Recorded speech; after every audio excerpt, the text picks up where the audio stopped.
Hello बच्चों, let us start with the given question. The question states, which of the two statements together support that respiratory pathway is an amphibolic pathway?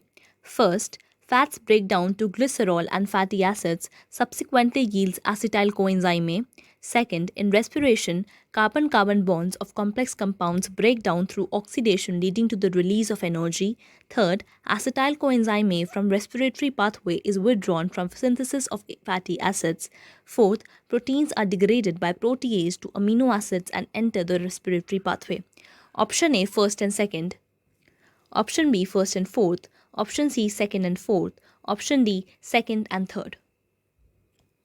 सबसे पहले इस question को solve करने के लिए आपको ये पता होना चाहिए कि एम्फीबॉलिक पाथवे क्या होता है. सो let us right the key concept involved in this question, and that is having the knowledge of amphibolic pathway.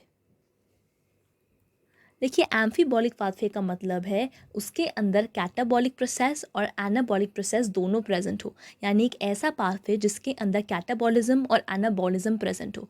अब कैटाबॉलिज्म क्या होता है? कैटाबॉलिज्म का मतलब होता है ब्रेक डाउन होना और एनाबॉलिज्म का मतलब होता है सिंथेसिस होना. इसका मतलब रेस्पिरेशन में ब्रेक डाउन भी होता है, किसका? फूड का, एंड सिंथेसिस होता है एटीपी का. So it is an amphibolic process. Amphibolic process होता है हमारा respiration. So we can say it is catabolism plus anabolism. And catabolism का मतलब होता है break down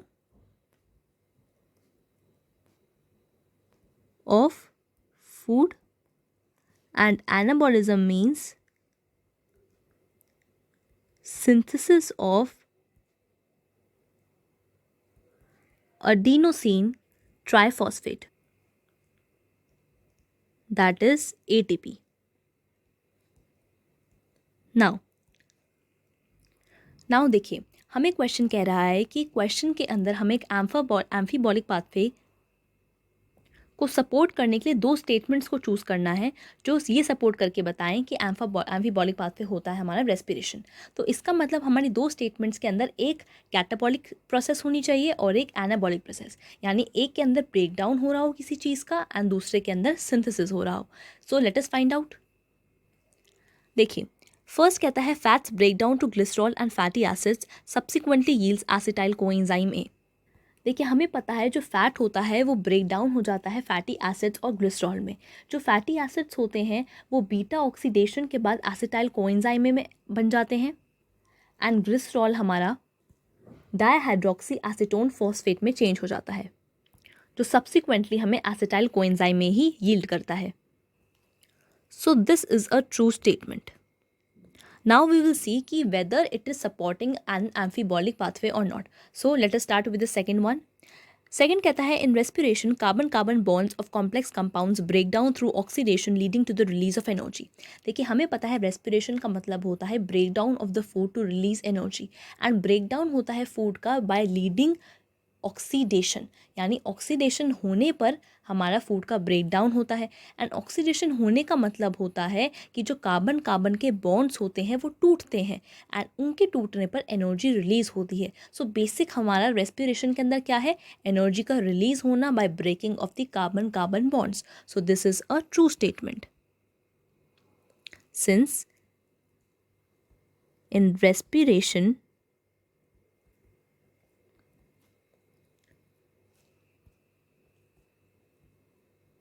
breakdown of food occurs to release energy through oxidation. Now third statement says acetyl coenzyme A from respiratory pathway is withdrawn for the synthesis of fatty acids.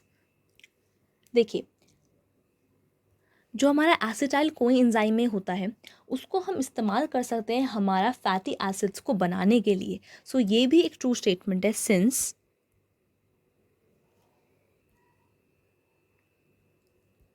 acetyl coenzyme is used for the synthesis of fatty acid. Now option 4 says proteins are degraded by protease to amino acids and enter the respiratory pathway. देखिए, ये कह रहा है कि proteins degrade करे जाते हैं by protease which is an enzyme to amino acids, and ये अमीनो एसिड्स डीएमिनेशन के बाद यानी NH2 ग्रुप के रिमूवल के बाद पायरुविक एसिड के अंदर एंटर कर सकते हैं या एसिटाइल कोएंजाइम के अंदर एंटर कर सकते हैं. इसका मतलब वो एंटर कर सकते हैं रेस्पिरेटरी पाथवे के अंदर. सो दैट मीन्स ये भी एक ट्रू स्टेटमेंट है, सिंस हमें पता है जो प्रोटीन्स होते हैं वो डिग्रेड होते हैं with the help of protease to form amino acids, and ये अमीनो एसिड एंटर करता है रेस्पिरेटरी पाथवे के अंदर.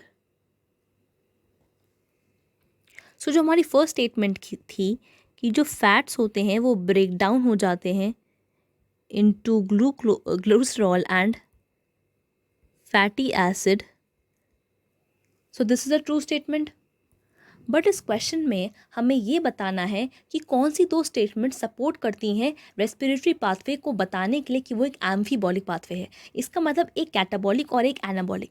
तो यहाँ पर हमें दिख रहा है कि जो सेकंड स्टेटमेंट है उसके अंदर रेस्पिरेशन की बात हो रही है, एंड ये कहता है कि कार्बन कार्बन बॉन्ड्स का ब्रेक डाउन हो रहा है ताकि एनर्जी को रिलीज कर सके. ब्रेक हो रहा है इसका मतलब वो कैटाबॉलिक है. सो ये वाली जो सेकेंड स्टेटमेंट है ये बताती है कि ये कैटाबॉलिक रिएक्शन है.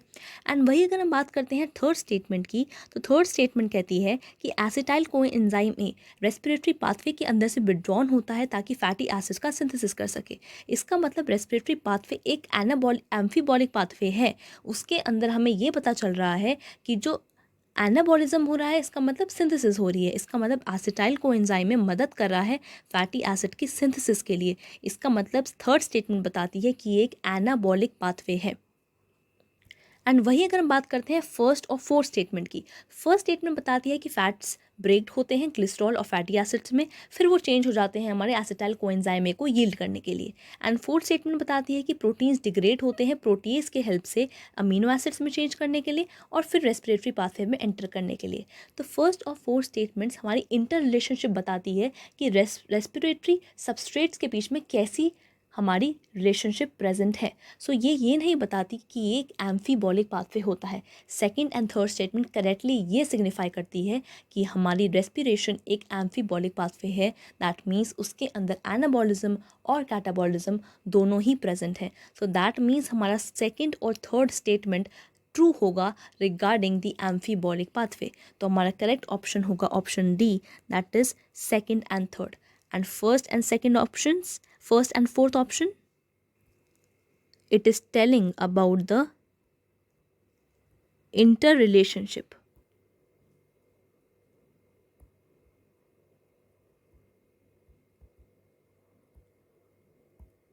between different respiratory substrates. So that means हमारा correct option होगा D, that is second and third is the required answer to the given question. Hope you understood the question well. All the best.